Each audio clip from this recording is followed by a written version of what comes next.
Hello and welcome to Just One More Watch. It's always fun for me, and I hope for you, to look at a brand's early efforts. The watches that say, look at me, I have arrived.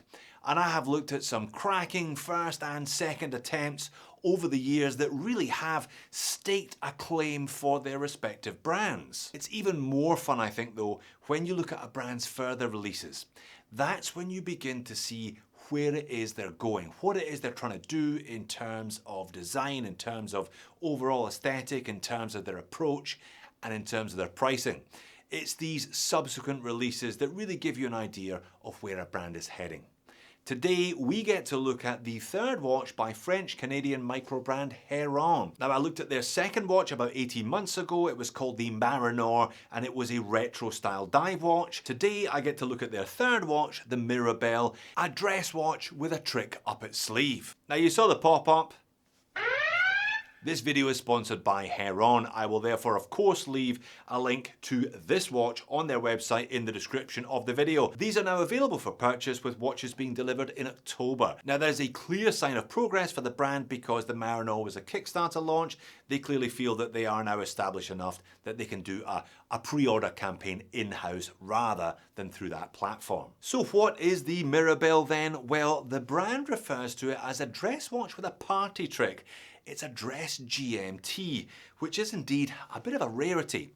It's available in 4 different colours. It features an enamel-filled world timer caseback. The first 200 watches will be individually numbered between the lugs. Again, something of a rarity, and the price for these is $699 US. For that, you get some rather attractive packaging.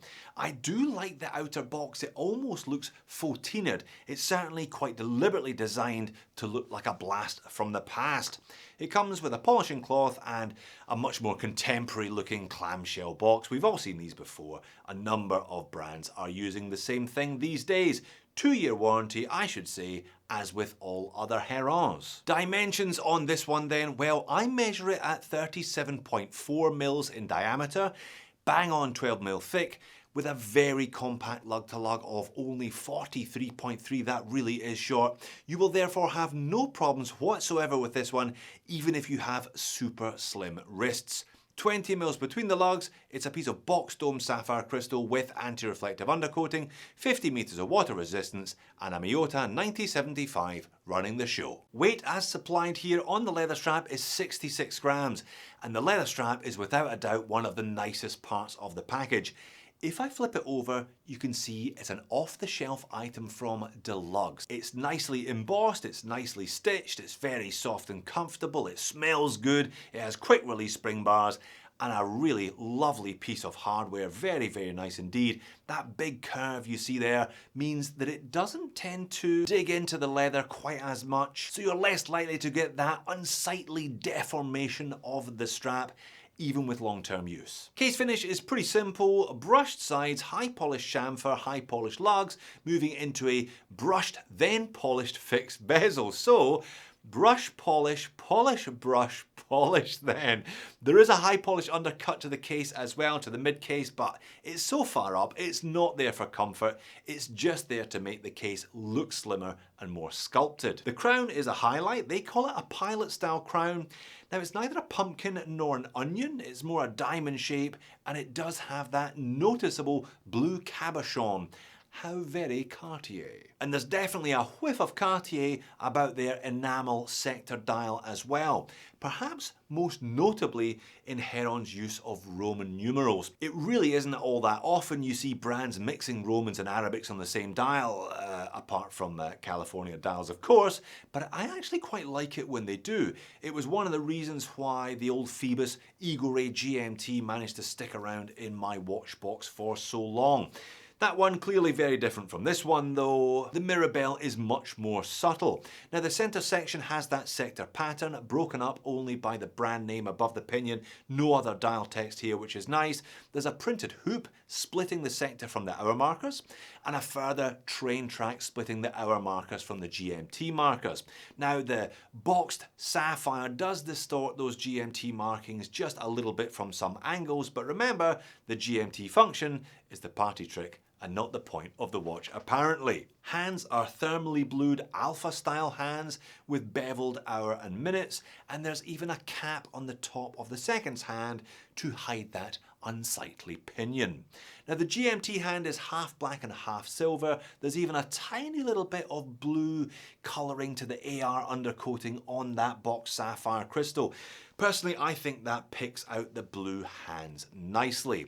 Overall, it's a simple, classically styled dress watch with a trick up its sleeve, don't forget. Alright then, on wrist, I said earlier on, even if you have small wrists, this one is going to fit you nicely because of the sub 44mm lug to lug.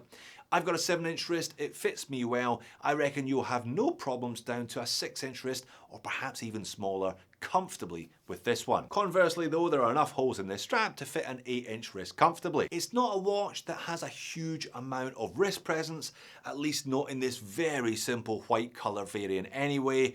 As you saw earlier though, a couple of PVD gold options are also available, which would definitely give this small form factor case a bit more oomph if that's what you were after. Legibility is okay, the blue hands definitely help. The legibility on the GMT hand is not all that amazing, but then again, it is the trick up its sleeve as opposed to the USP. Alright, moans and niggles. Well, the first one should be kind of self-evident. It's not the first time I've come across this. In fact, I think it's the third time I've come across this. It's a GMT watch without a date complication. So they've added one complication whilst removing an undoubtedly more useful complication than the one that they added. Like I said, I have seen this before, first of all with a Borealis a couple of years ago who did the same thing, and a Vario, the Empire GMT. In fact, it uses the same movement as this one, but in a slightly different style. I'm sure that if Heron had wanted to, they could have added a date at the 6 and retained the dial symmetry, but clearly they just didn't want to. I think at this point, we kind of have to be honest with ourselves. Very few people actually use their GMT complications on their watches regularly. We buy these watches because of that kind of 1950s transatlantic glamour of the GMT. We buy them because they look cool, or we buy them because we just don't have something similar in our collections already. But yeah, GMT, but no date. Go figure. And here's a couple of real nitpicks for you. I said earlier on, the GMT hand is half black and half silver, but the colour split doesn't correspond to any of the circular markers on the dial. About 1 more millimetre of black paint would fix that nicely. And I also said earlier that this one would fit a 6-inch wrist because of that short lug to lug. Well, that won't be with the standard strap. The standard strap won't be fitting a 6-inch wrist because there aren't enough holes. The embossing on this one goes further than one would normally expect it to, meaning there are less holes as a consequence. It's a lovely strap, but you will be looking for an alternative if you do have small wrists. And you don't get an awful lot of bells and whistles for your $699 US. No bracelet, no loom, no huge levels of water resistance, no handcrafted guilloche patternings on the dial. $700 though, look, it's still not bad when you compare it to the entry-level Swiss watch brands that would probably be this watch's rivals, but you can buy a watch containing the same Miyota 9075 for half of this money. So you really have to see value in the design here because it's not super evident elsewhere. That's kind of my point. What is evident though is the direction that Heron are going, and I like where they are going. You can see a kind of Lorier / Baltic retro aesthetic emerging here, but Heron are doing it their own way with nods to Cartier in this one, for example.